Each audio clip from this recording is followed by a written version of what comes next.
أعوذ بالله من الشيطان الرجيم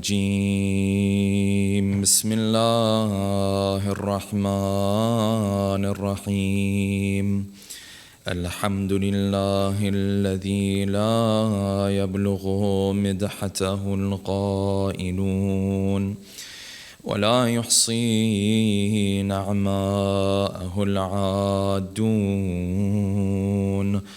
ولا يؤدي حقه المجتهدون الذي لا يدركه بعد الهمم ولا يناله غوص الفطن الذي ليس لصفته حد محدود ولا نعت موجود ولا وقت معدود ولا أجل ممدود أما بعد فقد قال الله الحكيم في محكم كتابه الكريم أعوذ بالله من الشيطان الرجيم فوجد عبدا من عبادنا آتيناه رحمة من عندنا وعلمناه من لدنا علما قال له موسى هل أتبعك أن تعلمني مما علمت رشدا قال إنك لن تستطيع معي صبرا وكيف تصبر على ما لم تحط به خبرا صدق الله العلي العظيم صلوات اللهم صل على محمد وعلى محمد. For the love of our beloved Prophet and his beloved progeny, a second loud salawat. Allahumma salli ala Muhammad wa ala Muhammad. For the hastening in the return of our beloved 12th Imam, a third final loud salawat. Allahumma salli ala Muhammad wa ala Muhammad. Last night we began our discussion on the story of Musa and Khidhr. We said the story of Musa and Khidhr has two main themes within it. And though it's a story that happens thousands of years ago, and the Quran does not even explain to us in particular geographically where this story takes place, the principles in it and the lessons in it apply in our day-to-day lives today as well. And there were two main themes that came up in the story of Musa and Khidhr. Of those themes, the first was the patience and the mentorship that Khidhr shows towards his student Musa alayhi salam. Of course, Musa is a great prophet of God himself. As we discussed last night, he showed a lot of humility by becoming the student and the disciple of another special servant of Allah subhanahu wa ta'ala. The first theme is mentorship. The second of those themes is the wisdom of Allah subhanahu wa ta'ala behind the different decrees that He has and the will of Allah subhanahu wa ta'ala. These two themes unfold in the story of Musa and Khidhr. And we said that Khidhr got this title partially because, according to some opinions, he was a prophet of God, and that his miracle in front of his people was that whatever he would touch, it would turn green and it would flourish. Wherever he would go, even if it was a barren land, he had the ability, through God's will and through God's permission, to turn it into a green and flourishing land. And we said that Musa alayhi salam was given this knowledge by Allah subhanahu wa ta'ala through Jibreel, that there is a servant of ours that we have granted him a special knowledge. That knowledge that he has is different from the knowledge that you have. And we'll explain more about that tonight momentarily. And hence Musa was told to go and to seek out the knowledge of Khidhr. Though the Quran doesn't mention his name, this is what the majority of scholars have agreed upon, that this is Khidhr. So Musa was now going to start out on this journey with a special companion of his, and that was Yusha ibn Nun, who later became the successor of Musa alayhi salam. We mentioned yesterday, all of the great prophets of God, they had successors appointed before they left this world. Musa's successor, Yusha ibn Nun. Isa's successor, Sham'un ibn Hannun, that individual that in English today we refer to him as Peter, one of the 12 disciples of Isa alayhi salam. The same with Nuh alayhi salam, the same with Adam alayhi salam, and the same with the rest of the prophets of God. This is where we ended our discussion last night. Tonight, inshallah, we'll continue with the story of Musa and Khidhr by posing the following questions. Number one, What's the difference between the knowledge that Musa alayhi salam had and that knowledge that Khidhr alayhi salam had? And why was it that Allah subhanahu wa ta'ala ordered him to go and seek the knowledge that he does not have? Number two, what's the difference between someone who has takabbur and arrogance and a person who has ujma and is impressed with himself? And if these two are different from one another, which one of them is the more dangerous of traits and qualities to have within ourselves? Number three, what sin is there according to the hadith that says the moment the human being commits this sin, he is now defenseless in front of shaitan, and now shaitan has full control over him? Number four, how does Musa show the importance of knowledge and how much he feels like he has to go out there and seek this knowledge? And what does Shahid Mutahari, may Allah subhanahu wa ta'ala bless his soul, say about how this impacted the decline of the Muslim ummah, the relationship of the Muslims with the issue of knowledge? And number five, and finally, what lesson do we learn from the fact that when Musa and his companion met Khidhr for the first time, they saw him as a normal servant of God and had no knowledge that he is in fact one of the most special servants of Allah subhanahu wa ta'ala? And what does that mean in our lives and those that we interact with on a day-to-day basis? Inshallah, tonight we'll delve into these 5 questions with a loud salawat ala Muhammadin wa ali Muhammad. Allahumma salli ala Muhammad wa ala Muhammad. Allah subhanahu wa ta'ala revealed to Musa through Jibreel that there's a servant of ours, he has a special knowledge that you don't have. And scholars have looked back to see what was the knowledge that Musa had versus what was the knowledge that Khidhr had. Because naturally Musa is someone who's supposed to be a guide for a whole ummah. He's supposed to be able to tell people, do this, don't do that, this is the ruling of Allah subhanahu wa ta'ala, this is what God wants. And so scholars fundamentally say Musa had that type of knowledge that had to do with the zahir of the religion. It had to do with the apparent aspects of the religion. Meaning those things that Allah subhanahu wa ta'ala wants from you, those things that Allah subhanahu wa ta'ala does not want from you. The knowledge that Khidhr had was more esoteric. The knowledge that Khidhr had to do with the secrets of the world that Musa did not have access to this knowledge. In other words, if an event is taking place, what's the wisdom behind it? What caused it? Why is it that it's happening? So on and so forth. This is knowledge that has to do more with the hidden aspect of this world.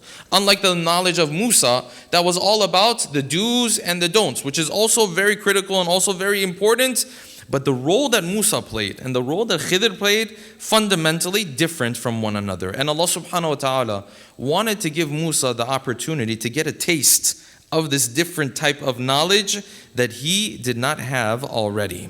This is where the story of Musa and Khidhr began. Jibreel tells Musa, you have to now go and learn from this special servant of God. And we said, in this, there is a very important lesson. Why? Because you and I find ourselves many times in situations where you might have a particular strength. You might be very good at a very particular skill, at a particular habit or akhlaq. That is your strength. But what Islam teaches us is that if you look at the character of every human being, there are 20, 30, 50, maybe 100 different characteristics in every human being. And what the story of Musa and Khidhr teaches us is that though you might be very strong in 1 or 2 or 10 of these characteristics, in the other 20 or in the other 30, you might have weaknesses, which is areas where you have to go and now learn from others. In other words, others who might have weaknesses that you don't have, because they have strengths that you don't have, can become your teacher in life. This is very important. So I walk into the masjid, I see this brother. I know he has strengths, he has weaknesses, yes?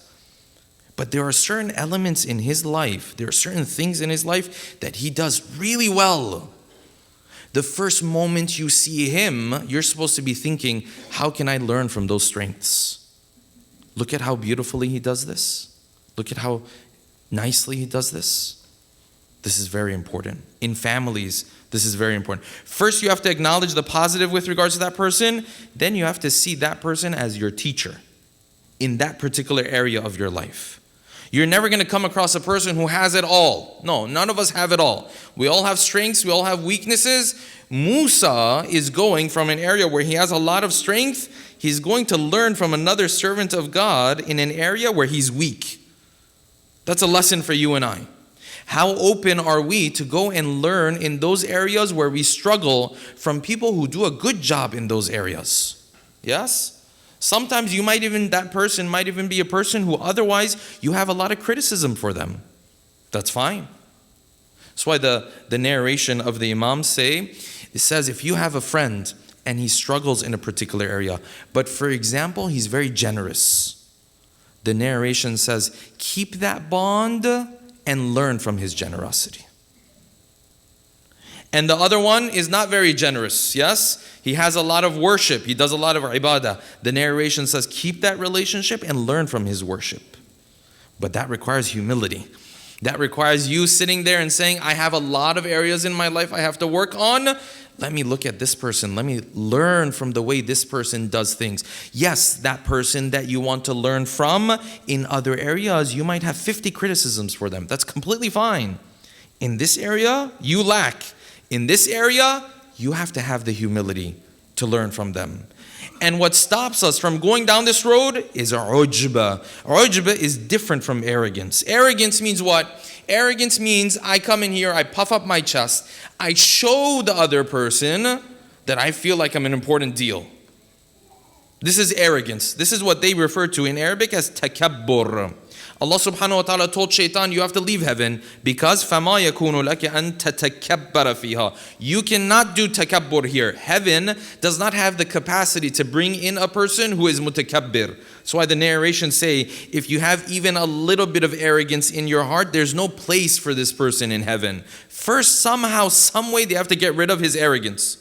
Then heaven can welcome him. Okay, this is takabbur.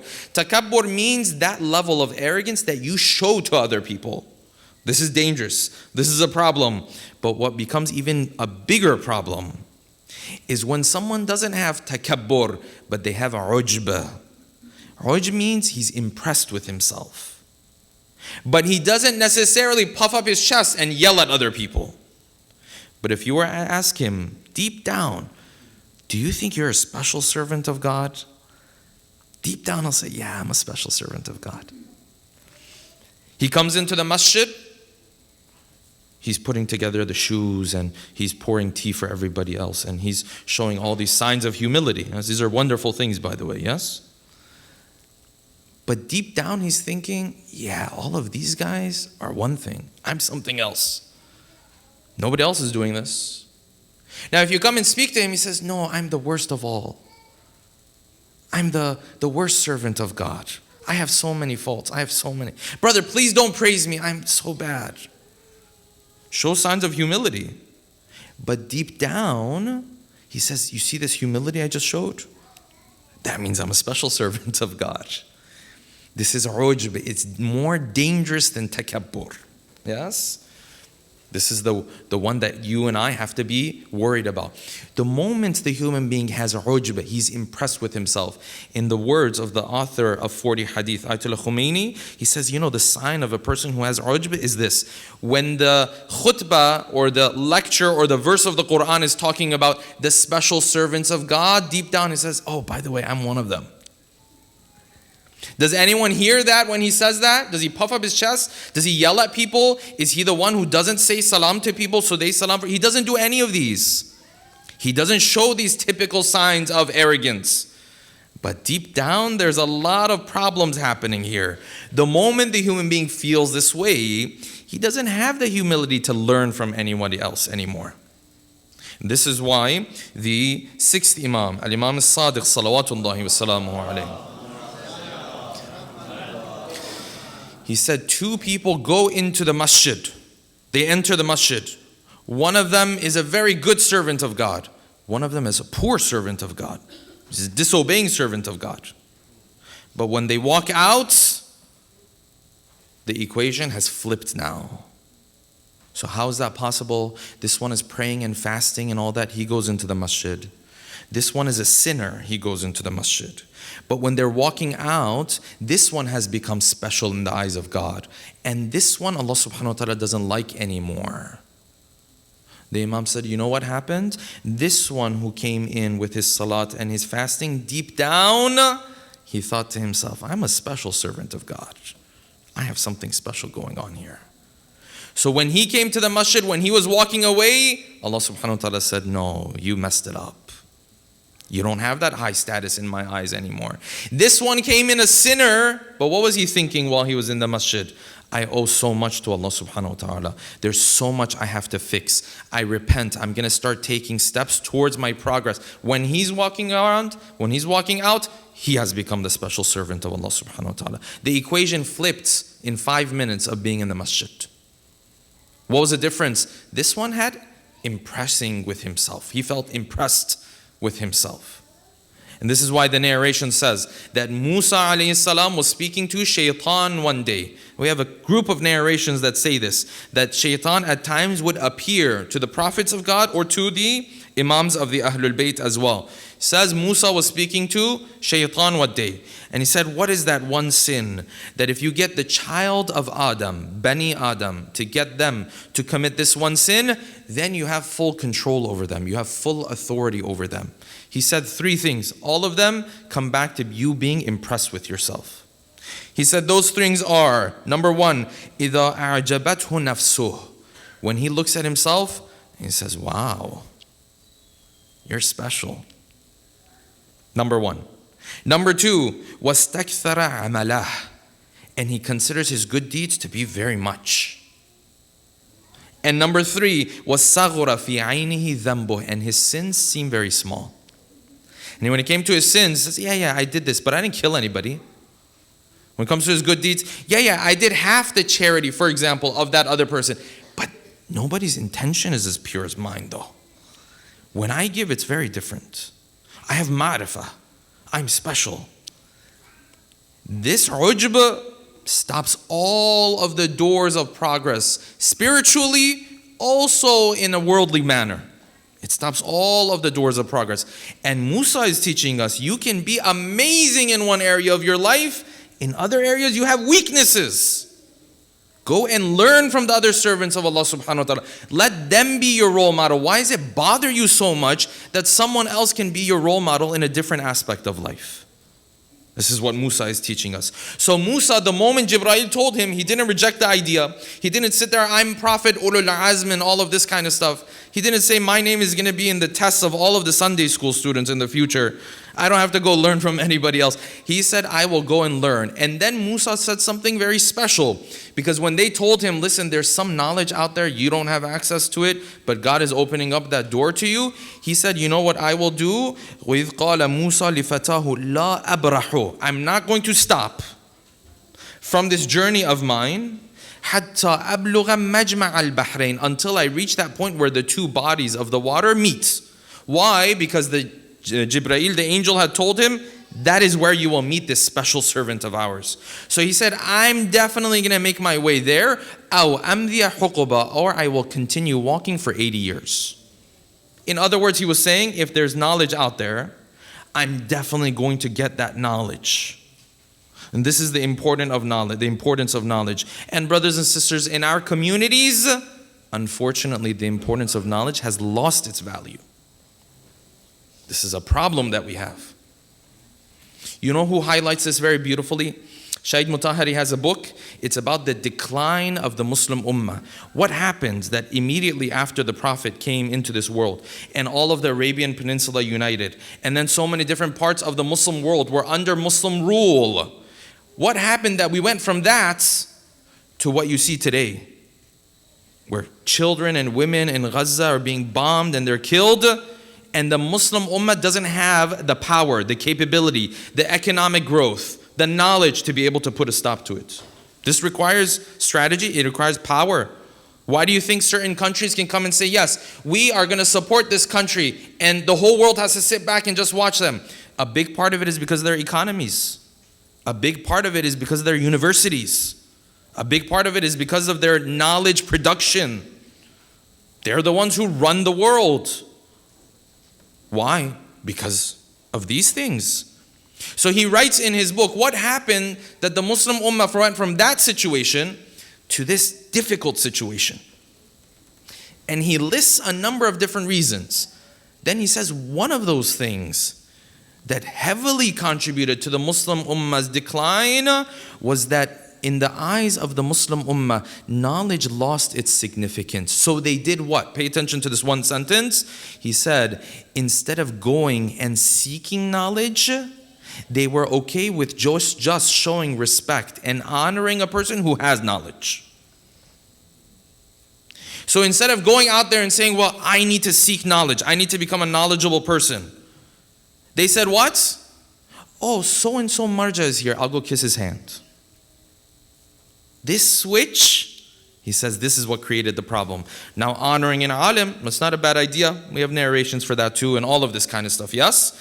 But his point was, they, instead of seeking that knowledge that made that person special, they said, we'll just honor him, we'll just respect him. You know what that looks like in our day-to-day lives, brothers and sisters? In our day-to-day lives, that looks like this. As long as you get this degree, then you're good to go. Did you really learn anything? Did you become resourceful? Did you grow your skills? What are you going to do for yourself? What are you going to do for your family? What are you going to do for your community? None of that matters. So I got this degree now. I can put that degree there and mashallah everyone will come and say, what a wonderful achievement. The degree is good, but where are you actually headed? Are you paying attention to the core of what you're doing? No. I just got this. Another example of this is what you find in our cultures. This person won't read the Quran, won't bother to attend the lecture to learn about Quran, won't try to listen to a podcast to learn about the Quran, but will respect the Quran and will put it in the most beautiful bookshelf they have in the house. This is what Shahid Mutahari was talking about. That knowledge lost that significance. Instead of becoming that thing that you actually go after, it became that thing where you sit back and the one who has it, you honor him and you show respect to him and all of that. That's good, but you were supposed to actually use that to then push you towards that knowledge. This is when it comes to religious knowledge. This is also the case when it comes to materialistic knowledge. Both of them are so critical. That's why today, if you look at the top 10 universities in the world today, you want to see why certain countries are able to essentially create corruption on earth? I'll tell you why. Go look at the top 10 universities in the whole world today. And you will find that 9 out of 10 are either here in the United States or in the United Kingdom. Knowledge is power. You want power? You need knowledge. That's the simple equation. It's been the equation since mankind started. But even more so today, where the growth of knowledge is so much faster than it used to be. Why is it these countries can come and say, no, we support this country, even though 120 other countries in the world say, no, this is bad, it should be condemned, this needs to stop, all of this kind of stuff. And 2 countries, 3 countries sit there and say, no, I think we're still going to support it. And they can still pull it off, and they can still make it happen. Because knowledge is power. Why is it that Muslims reach this point where they only show respect to the person who has knowledge, but in terms of actually seeking knowledge, we lack? And this is a major problem. Musa, the prophet of God, the moment he learned there is some door of knowledge I don't have access to, what did he say? He said, La abrahu, I'm not going to stop hatta abluga majma' al-bahrain. I have to find this guy. Whoever this special servant of God is, I need to sit with him. Or I will, in my words, die in this journey. This is the importance that Musa is teaching us when it comes to knowledge. Allah salawat, please. Allahumma salli ala Muhammad wa ala Muhammad. So Musa starts out, he goes with Yusha ibn Nun, with his student. They start out, and as they head out, the Quran says they reach that point, which is Majma' al-Bahrain. Now, where is these 2 bodies of water that meet? The strongest opinion is at the very south of the Sinai Peninsula. Yes? Where the Gulf of Aqaba and the Gulf of Suez connect with one another. That's the strongest opinion. There's other opinions as well. Nonetheless, wherever these two bodies of water met with one another, the Quran says they reached that point. And when they reached that point, they took out their food that they had brought with themselves. And the Quran says, hut, it was a fish that they had brought with themselves. When they brought out the fish, after they had rested in that area, they forgot to take the fish with themselves. So nasiya hutahuma, they left their fish there. They continued and they left that point. They continued to walk until they went to another point and they rested there. When they rested over there, then Musa turned to his student. He said, listen, لَقَدْ لَقِينَا مِنْ سَفَرِنَا هَذَا نَصَبًا. We've had a long day today. Let's have some food. Why don't you bring out the fish? We'll eat the fish. The moment he said this, his student looked at him and said, I forgot the fish. Fish is not with us anymore. I forgot it at that point, Majma'ul Bahrain. Now, why is this happening? Because the angels had told him that where you forget the fish, this is your sign that you will meet that special servant of God. So, the moment Musa heard this, he said, what? We have to go back. This was our sign. That is where we will find this special person. فَارْتَدَّ عَلَىٰ آثَارِهِمَا قَصَصًا. So they started to go back, yes, and retrace their steps, literally, to go back to where they had left their fish. When they got there, then they saw the special servant of God. Now, the hadith says, initially when they were leaving this point where they forgot their fish, the hadith says at that point where they rested for the first time, not the second time, the first time, they saw someone lying down on the ground. He's lying down, he's resting. And they looked at him, they said, well, this is just some random person. This is not some special servant of God. So then they left and they went to the second spot. Then they forgot their fish. They realized what? This guy who was just lying down on the ground is one of the greatest servants of God. So this time they came back to Khidhr. They said, you're the one we've been looking for. Can you teach us from that special knowledge? هَلْ أَتَّبِعُكَ. Can I follow you? Can I stay with you? Can I shadow you? So that you can teach us of that special knowledge. Now, what Khidhr will respond to Musa alayhi salam, that we'll leave for tomorrow night inshallah. But there's a very important lesson to learn here. The first time Musa and his students saw Khidhr, they didn't even know how special of a servant of God he was. They thought, oh yes, it's just a random person. What does this mean for you and I? This means for you and I, when we come across different people, you don't know who you're interacting with. You don't know that harsh word that you said to somebody. You don't know what his status is in the eyes of Allah subhanahu wa ta'ala. You might have broken the heart of one of God's special servants. That good that you do for your brother or your sister, you don't know what their status is in the eyes of Allah subhanahu wa ta'ala. You don't know what challenges that person has gone through. You don't know what sacrifices that person has gone through. Maybe this person who's coming to you to ask you for this favor has already asked 10 other people. Now you're the last person they're coming to. You're all the hope that they have. And God forbid you sit there and say, no, I can't take care of this. Go, leave me alone. We don't know who we're dealing with. Sometimes you and I are talking to someone, in the eyes of God, that person, as the dua says, ma'rufun fil ardi was sama. He's well known on earth and he's well known in the heavens. There's sometimes people are very special individuals, but we don't know. Why? Because the narration says Allah subhanahu wa ta'ala has hidden his special servants amongst all of his creation. They're hidden. You don't know. So what does that mean for you and I? That means anybody you speak to, you have to take into consideration, maybe this guy is one of those special servants of Allah subhanahu wa ta'ala. I have to speak to everyone like that. Why? Because I don't know who's who. I don't know what person is doing what. I don't know where they stand in the eyes of Allah subhanahu wa ta'ala.